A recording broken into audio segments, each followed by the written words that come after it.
John Wick's quiet life shatters the night criminals steal his car and kill the last gift from his late wife. John Wick's car slams into a barrier, grinding to a halt. Bleeding badly, he stumbles out and clutches his abdomen. He pulls out his phone and watches a clip of his wife, Helen, smiling on a beach. What are you doing, John? Weak and exhausted, he drags himself aside, sinks down, and lets his eyes fall shut. Days earlier, under a gray sky, John wakes up, haunted by memories of Helen, sharing a quiet dinner, kissing, and then the terrifying moment she collapses in his arms.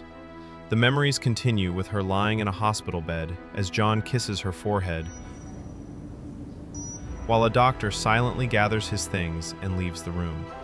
Later, John is seen holding a necklace as he drives away, reflecting on the illness that claimed Helen's life. At her funeral,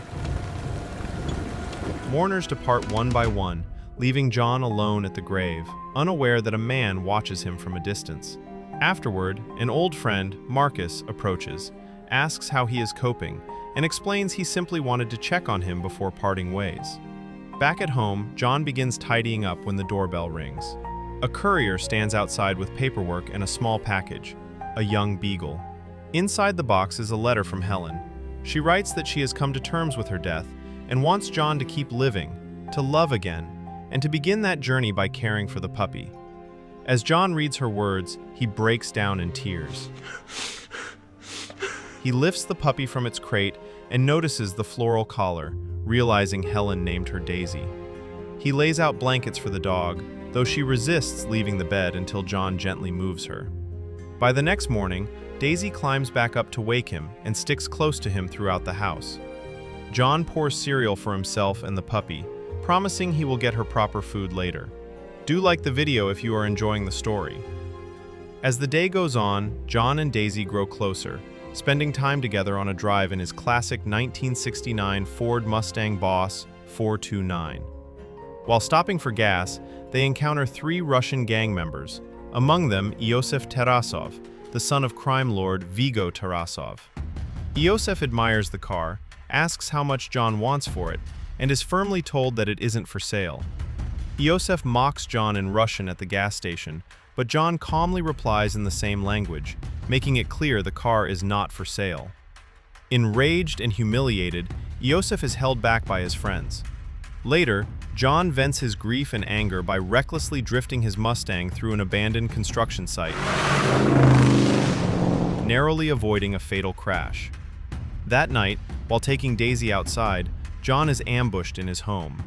He is brutally beaten, and the attackers kill Daisy before stealing his car. The masked leader reveals himself as Iosif, taunts John, and knocks him unconscious. John later wakes to find Daisy dead, lies beside her in grief, and buries her the next day, as he cleans the blood-stained house as memories of Helen and the attack replay in his mind. Meanwhile, Iosif brings John's stolen Mustang to Aurelio's garage, demanding fake papers. Aurelio instantly recognizes the car and is horrified when Iosif boasts about stealing it from John Wick and killing his dog. Furious, Aurelio punches Iosif and throws him out, narrowly avoiding a violent shootout. When John visits the garage asking about his car, Aurelio explains that it was taken by Iosif, the son of crime boss Vigo Tarasov. That night, Vigo calls Aurelio to demand why his son was hit, but the moment he hears that Iosif stole John Wick's car and murdered his dog, Vigo falls silent, instantly grasping the seriousness of what has been set in motion.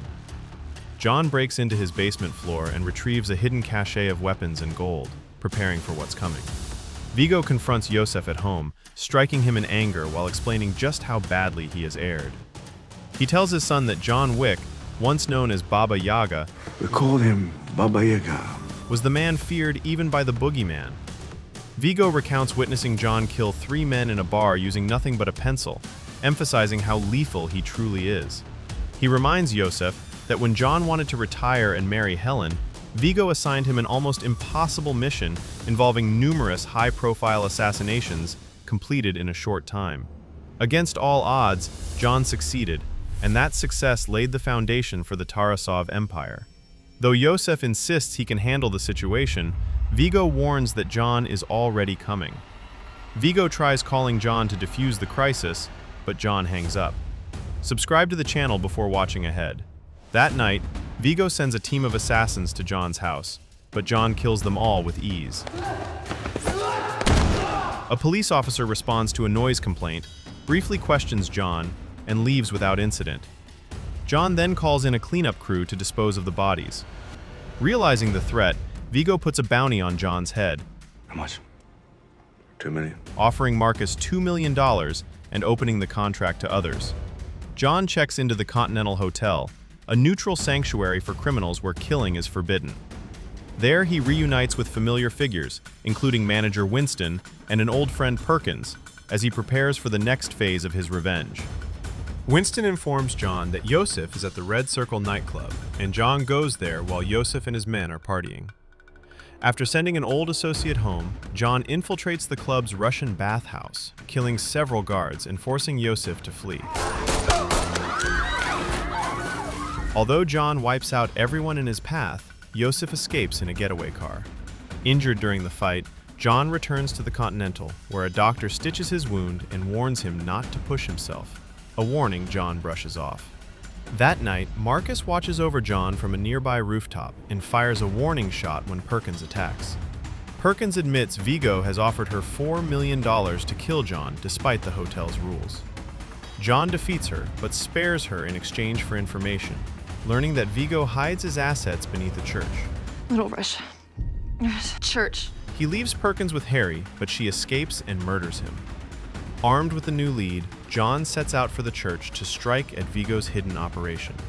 After killing the guards inside the church, John forces the priest to lead him to the hidden vault. Let's go to the vault. He sends the women inside away and then sets the entire cache ablaze. Vigo learns about the fire just moments before John ambushes his convoy in a storm of gunfire. Although John slaughters most of Vigo's men, a collision between two SUVs knocks him to the ground and leaves him unconscious.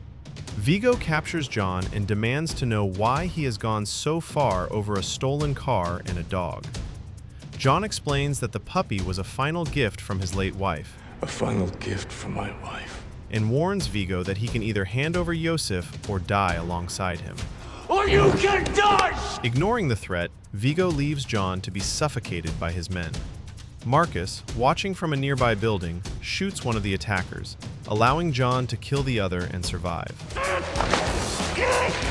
John fires at Vigo's escaping vehicle, forcing him to reveal that Yosef is hiding in a heavily guarded Brooklyn safe house. It's kept in a safe house, Brooklyn.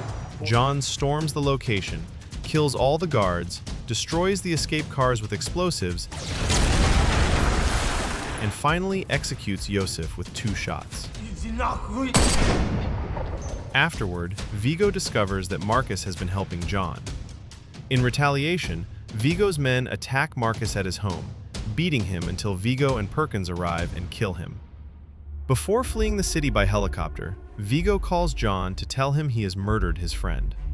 As part of the trap, Perkins is summoned by Winston, who informs her she has violated Continental rules and revokes her status, after which his men execute her. As Winston leaves, he runs into the same cleanup man who helped John dispose of the bodies at his house and casually tips him a few coins.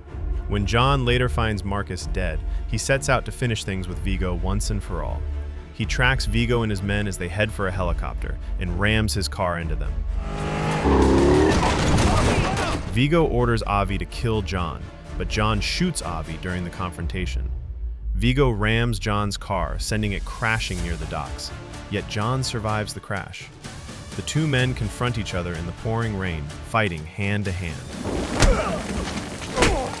When Vigo attacks with a knife, John drives the blade deeper into himself to gain leverage, snaps Vigo's arm, then pulls the knife free and stabs him in the neck. Good seeing you, John. Leaving him to die. The story returns to the opening moment, with John bleeding and barely alive. Watching Helen's video gives him the strength to continue. He stops at a veterinary clinic to have his wound treated, then visits an animal shelter, where he adopts a pit bull puppy and takes it home, beginning a new chapter. Thank you for watching. Don't forget to share this video with others.